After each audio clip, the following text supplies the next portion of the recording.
আসসালামু আলাইকুম প্রিয় ভাই বোনেরা, আপনাদেরকে একটি কথা বলবো। যদিও আমায় জ্ঞান শূন্য একজন মানুষ, আমার কোনো জ্ঞান নাই, তারপরেও একটি কথা বলি। আপনাদের মধ্যে যারা সচ্ছল ব্যক্তি এবং অর্থবিত্তশালী মানুষ, তারা অনেক সময় রাস্তাঘাটে দোকানপাটে বসে থাকা অবস্থায় দেখা যায় অনেক ভিক্ষুক আসে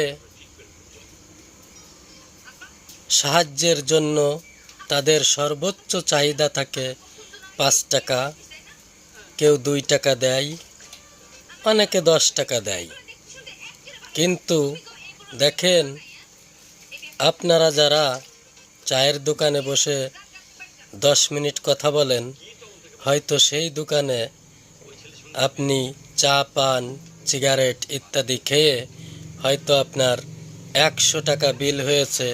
এভাবে অনেক মানুষ এই সমাজে রয়েছে যারা 4-5 বার দোকানে গেলে দিনে 500 টাকা, 600 টাকা বা 1000 টাকাও খরচ হয়। কিন্তু একটা জিনিস একদিন উপলব্ধি করুন, আমার এই কথার সাথে মিল করান, আমি সত্য বলছি না মিথ্যা বলছি। যে সমস্ত মিসকিন, ফকির, অসহায় ব্যক্তি যদি আপনার কাছে হাত পাতে, তাহলে আপনি 50 টাকা দিয়ে দিন ওই ব্যক্তিকে। দেওয়ার পরে তার মুখের দিকে একটু তাকাবেন।